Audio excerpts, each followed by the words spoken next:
The Florida Gators added Jameer Grimsley and DAntre Robinson to their 2024 class. We're going to talk about that here today on Locked On Gators.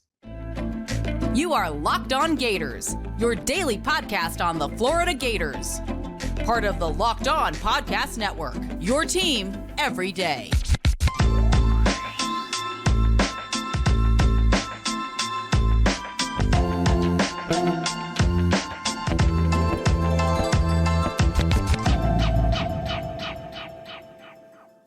Hello, and welcome back to another episode of Locked On Gators, part of the Locked On Podcast Network, your team every day. Thanks for making Locked On Gators your first listen of the day. We are available daily and free wherever you listen to podcasts and on YouTube. Happy Monday. I'm Brandon Olsen. Find me on Twitter at WNS_Brandon. Find all my written work with Giants Country NFL 33. Today's episode of Locked On Gators is brought to you by FanDuel. Make every moment more. Right now, new customers get $150 in bonus bets guaranteed when you place a $5 bet. Visit FanDuel.com/LockedOn to get started. And Florida Gators, they got Jameer Grimsley. They got DAntre Robinson. We're going to talk about Jameer Grimsley first. So Florida landed four-star corner Jameer Grimsley from Alabama, technically through the transfer portal. Of course, Jameer Grimsley was a 2024 cornerback commit, was committed to Alabama. And he pretty much, during the recruiting process, he pretty much outright, while he was committed to Alabama and still taking visits to Florida, pretty much outright was like, a big part of this decision is because of coaching stability. And like, I don't know how long the coaching staff is going to be there in Gainesville, but I know they're going to be there in Alabama. That not so much. Nick Saban announced his retirement, and pretty much immediately, Jameer Grimsley was the name that all Florida Gators fans kind of shifted their attention towards, aside from, the Caleb Downs, the Keon Keeleys, like those kinds of players. We were kind of just like, Jameer Grimsley is like a name we have to watch, because he outright said, like, a big part of this for me is coaching stability. And I don't know if I'm going to have that in Gainesville, but I know I'll have that in Alabama. And then he didn't have that in Alabama. The reason that Jameer Grimsley is a transfer portal player is because he had already enrolled at Alabama. He was already like attending classes. So he was at Alabama. He was at a college. Whereas DAntre Robinson, who we'll talk about in a second or in a few minutes, was not enrolled. So Jameer Grimsley, yes, technically a transfer portal at, who says this staff doesn't cook in the transfer portal? Come on now. But Jameer Grimsley coming to this Florida Gators program out of the transfer portal, technically out of Alabama, is huge, I think, for Florida. I will say that I don't necessarily think Jameer Grimsley is ready to play or will be ready to play as a true freshman, despite the extensive college football experience he got at Alabama. I don't necessarily think that he's going to be ready to play as a true freshman. I think that even whether it's Alabama, Florida, any of the schools, LSU, any of the schools that Jameer Grimsley was considering out of high school or out of this transfer portal after a very lengthy career with Alabama, I think that most of them were thinking he's not really ready to be a day one contributor, because it's, first off, it's hard to play corner at the SEC level, regardless of your experience. Secondly, it's hard to play corner when you're a true freshman at the SEC level. And again, despite his lengthy career at Alabama, he is a true freshman, and he's going to be a true freshman. That being said, I don't think he's ready to play early, I could see him getting some rotational stuff, like last guy in the rotation kind of snaps at cornerback. which again is not me going, oh, Jameer Grimsley is like the answer at corner. It's which he can be. He is now. Florida now has a blue chip corner for the 2024 class.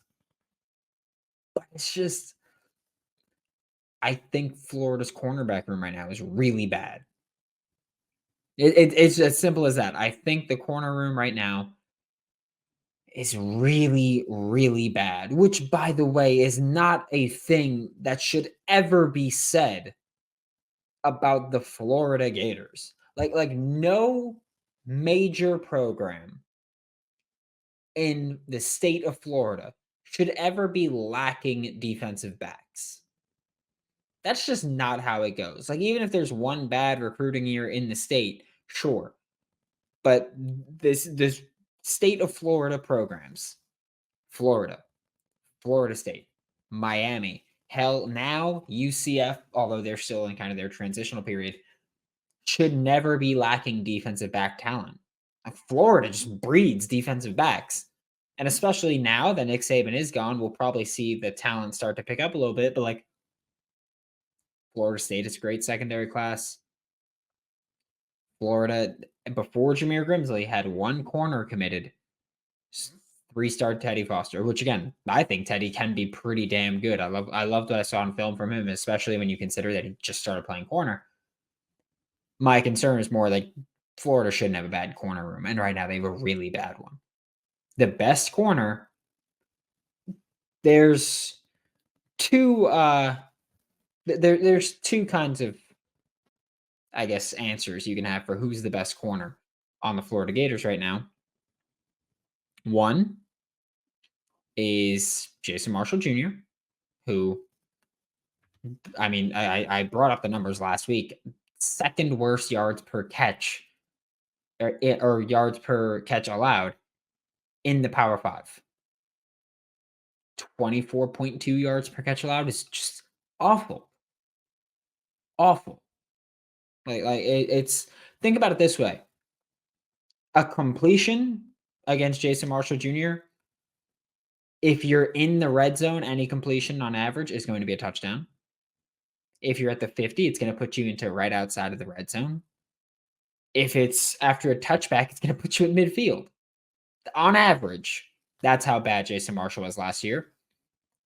Or the answer is Devin Moore, who on film has put together some pretty strong performances when he's available. But the best ability is availability.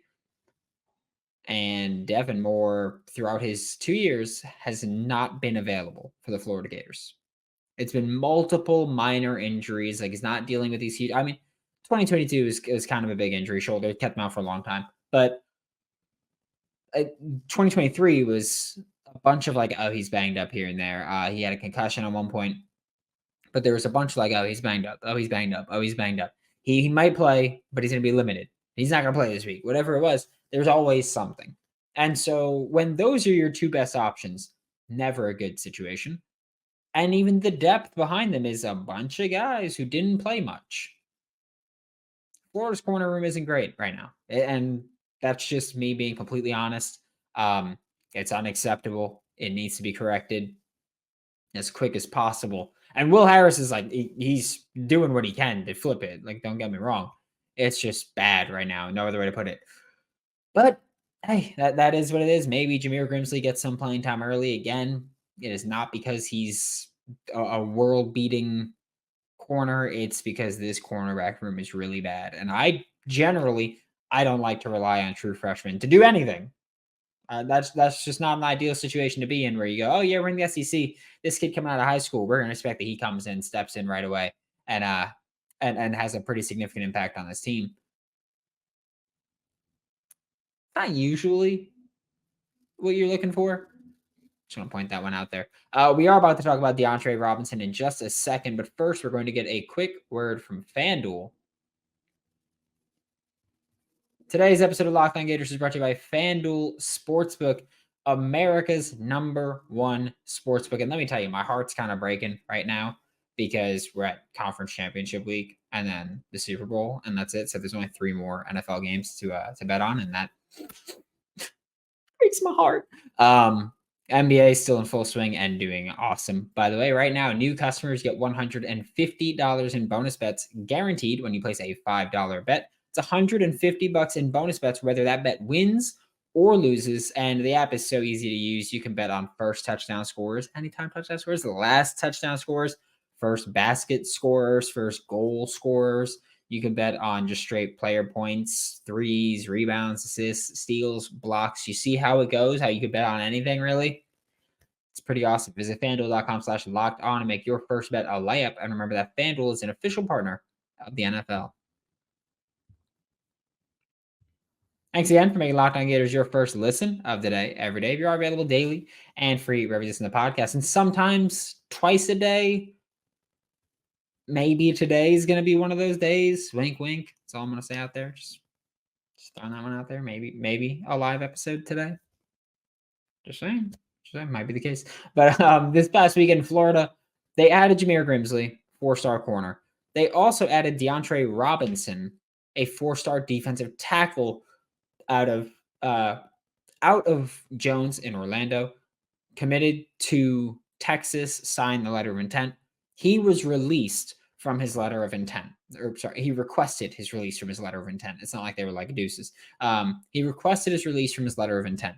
That's the difference between Jameer Grimsley, where DAntre Robinson was, he had his letter of intent signed. He was not enrolled.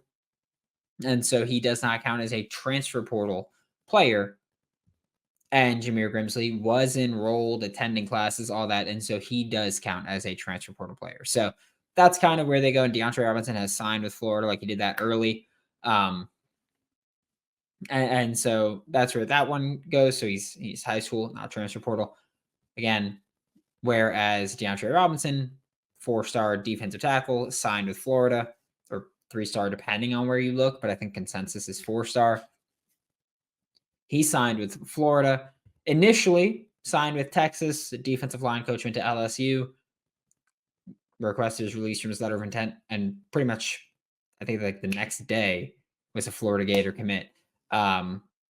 Which is, I guess, just like it came down to Texas or Florida. So I guess it came down to really, coach left. Can't trust him to stick around because, he told me he'd be at Texas. He told me he'd stay at Texas and that he'd coach me there. And then he came back to Florida. I will say this, because I know he's a 3-star or 4-star. I get why he's not super highly rated. 6'4", 315-ish pounds. I get why he's super not highly rated because I think he's more of a high ceiling player. I think he's very raw right now, just watching his film. I think that he is very raw, pretty wildly inconsistent, which is where I think you get the high ceiling thing from, where you see just flashes of like kicking butt, and then you go nada, and it's about just like stringing those good plays together more consistently, eliminating the bad plays, increasing basically the average level of play that you're going to get. I think that his athleticism is a huge selling point. I think that that's where we look at too, where like you see the potential of, he just whooped butt for 3 straight plays. And then you see the bad plays. But like you see the potential of, okay, he whooped butt. Then you go, even when he's not winning reps, like you can still see the athleticism. And he played both spots on the interior at the nose and more of like a 3-tech spot, which is again thought of as your gap shooter, your quick burst kind of pass rushing defensive tackle. And so I think you saw a lot of the things that show, hey, he could be a pretty good pass rusher specifically at the next level. And so I think for me, that's where I look at him, where, yeah, he's probably going to, because he's already a big kid. Like he's 6'4", 315 is what he's listed as. So he's already a big dude. He's still a pretty good athlete. He's probably going to put up a little bit of, or he's probably going to trim some fat, add a little bit of muscle. And you're like, okay, like he can be pretty damn good. Technique needs cleaning up. Like he needs coaching. breaking news. High school football player is not ready for the SEC level right now. But I do think that DAntre Robinson is someone that long term can be a pretty big impact player on the defensive line. If that's for Florida, then that'd be wonderful. See if he stays, because just today's transfer portal is just insane. So why are we going to assume that someone's going to be here for multiple years? But I do think that that's where I land on DAntre Robinson. I don't think he's ready to compete right now, and that I know, or I don't think he's ready to contribute significantly right now. And I know that I had this conversation on Twitter with, I'm sorry, I don't remember who I had the conversation with, but when he committed, I said, I was like, I don't think he's an impact player for 2024, but like his ceiling is through the freaking roof. There is no ceiling. He broke it. But I don't think he's an impact player for 2024. And someone mentioned like, oh, the snaps are there. Are they? I feel like Florida rotated defensive linemen a lot on the interior, but I don't think they rotated a lot of defensive linemen. If that makes sense. Like, yes, there were constantly guys cycling in and out, but it was like the same 4 or 5 guys. And the only change from that rotation that you took out was Chris McClellan, but you also brought in Joey Slackman. So like you're still going to see at the nose primarily Cam Jackson, Desmond Watson, probably a little bit of Caleb Banks rotating in, Jamari Lyons as well. Then at the 3 tech, you're going to see Caleb Banks, Joey Slackman. You'll probably see a couple of sets where you do see like a Jamari Lyons or an LJ McCray or someone else step in. But the overwhelming majority of snaps on the interior were taken up by Cam Jackson, Caleb Banks, Des Watson. Like a lot of the snaps taken up are coming back. And so I don't really see the path for DAntre Robinson to be a big time impact player early on, not just from the sense of I don't think he's ready to contribute at the SEC level, but just I don't think the snaps are there. Again, yes, Florida rotated a lot at defensive line, but they didn't rotate players a lot. Like they didn't rotate a lot of players. They just rotated those same players a lot. And so for me, I don't think he's someone that's going to contribute early. Again, that's not a knock on him. Like end of the day, he's a high school kid. Like he's a high schooler. That's it. He's a high school player that's stepping up to the SEC. I don't think it's a knock to say he's not going to play early, or I don't think he's ready to play early. Again, I don't think Jameer Grimsley is ready to play early. I think he might have to because the room is so thin at corner, which by the way, he's also very thin. But I don't think it's a knock. And DAntre Robinson, again, I do see the ceiling. Like he's put together enough flashes to sell me on his potential. Like he's put together enough good plays, not consistently, but he's put together enough plays where you look at him and you go, okay, like if we can get that from him more consistently, we're looking at a pretty damn good football player. And you see that in the NFL. Like you see that as it goes on. And the best way to address that is by getting playing time and coaching. And DAntre Robinson will get that. But I don't think playing time is the thing he's going to see much of this year, especially when you look at the schedule and you go, well, there's only one game on that schedule that most Florida Gators fans have circled as Florida's going to blow the other team out. That's it. And so I'm not going to pencil in depth snaps in a blowout, garbage time snaps. I'm not going to do that. So I don't think DAntre Robinson plays early, but I do think that he's got potential. I think that when he's a junior, senior, we're going to be talking about him as the same way maybe that we talked about Javon Dexter. Just like great size, great athlete, can rush the passer. That's good enough to get you to the NFL. Just want to point that one out. So I think that we'll be talking about him pretty highly when it comes time too. To wrap up today's show, we are going to talk about something that I don't think a lot of fans were really like I don't think anybody flipped their table and was like, let's take shots to celebrate.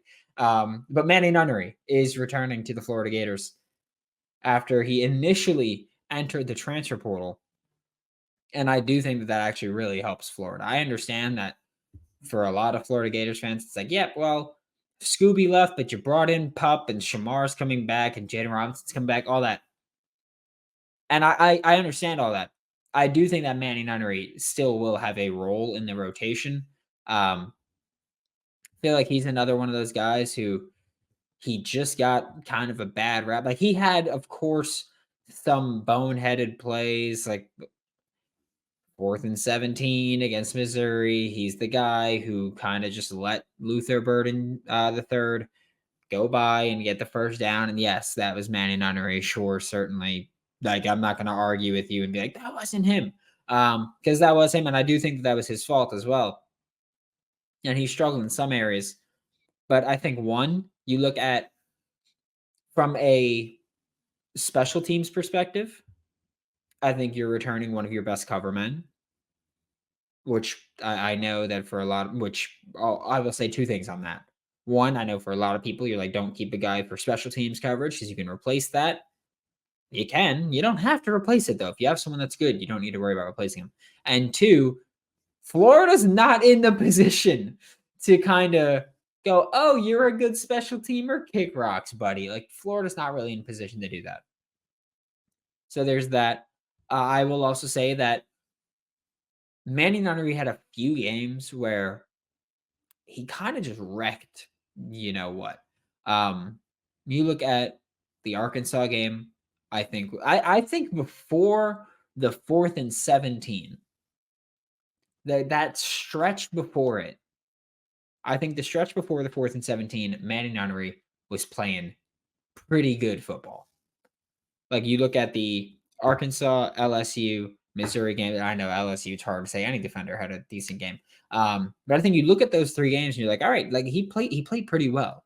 And so for me, like that's kind of where I go, okay, like he had his moments. I think his versatility is important. I think his ability to play that weak side linebacker is important. I think that when you look at a defense in 2023 that we all talk about, nickel, the 4-2-5, the hybrid 4-2-5. For a team that played 3 linebackers probably more than most, and by 3 linebackers, I don't mean a jack linebacker and 2 off-ball linebackers. I mean that a team that actually had 3 linebackers, like 3 off-ball linebackers on the field, more than I think a lot of other teams did. Having that depth is important. Having someone like Mannie Nunnery is important, like with his experience, because don't forget, Mannie Nunnery started at Houston prior to coming to Florida. And the years before he started, he was a rotational football player at Houston in a similar defense, not the same, but similar defensive system with the ability to play both safety, which was more of a box safety situation. He wasn't like playing deep safety, but a box safety situation at Houston, as well as linebacker at both Houston and Florida. Like you look at that positional versatility and you look at someone that can help coach up, like on the roster, he can help coach up other linebackers in the room. I'm looking specifically at Jaden Robinson. Jaden Robinson in high school was a linebacker safety hybrid. And now here he's still thought of as a linebacker safety hybrid. Manny Nunnery's been doing that for 4 years at the college level. Like you have someone in the room that can go, hey, this is where you learn. And Jaden Robinson's more athletic, in my opinion, than Manny Nunnery. So you have someone who's been there, done that, has put together some pretty solid performances, kind of not consistently, but consistent enough, especially in a bad linebacker room last year. Probably should have been starting earlier. But you look at a guy that kind of took the starting linebacker spot towards the end of the year, played pretty well for most of the season, had a couple of boneheaded plays. Not going to pretend he didn't have that.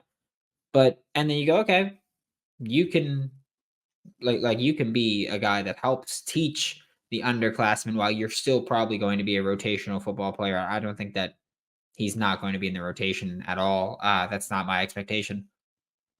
But like you see the role here, and so Manny Nunnery is not, he's not going to be a defensive Heisman candidate. Like he's not going to go win the Bednarik. Like he's not going to go win all the awards. However, he's someone that's valuable to this team, both on special teams and as a veteran presence on defense for a team that needs it. Like, yeah, we could talk about, oh, Jordan Castell played a ton of snaps and Bryce Thornton played a ton of snaps, and you brought in these guys who played a lot of snaps at their schools. But Manny Nunnery is someone that at the college level has played 1,000 snaps defensively. Has played. I'll try to has played special teams career wise. Has played another 640 snaps on special teams. That's a lot of freaking special team snaps. So, like, you're looking at someone who's played multiple roles on special teams. By the way, he's all 4 phases.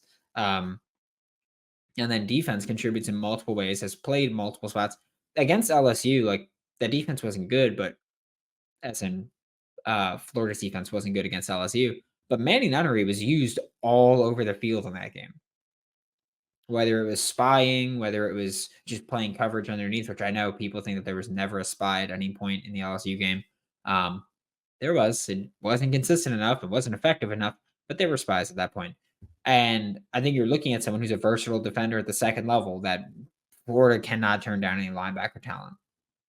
Like, you still, I get it. You brought in Aaron Childs and you brought in Miles Graham, and they might be players from day one, but playing linebacker, again, playing anything as a true freshman in the SEC is difficult. Playing linebacker in the SEC is really freaking hard because so many schools, you talk about conflict defender. We're putting you in conflict. We're making you make a decision.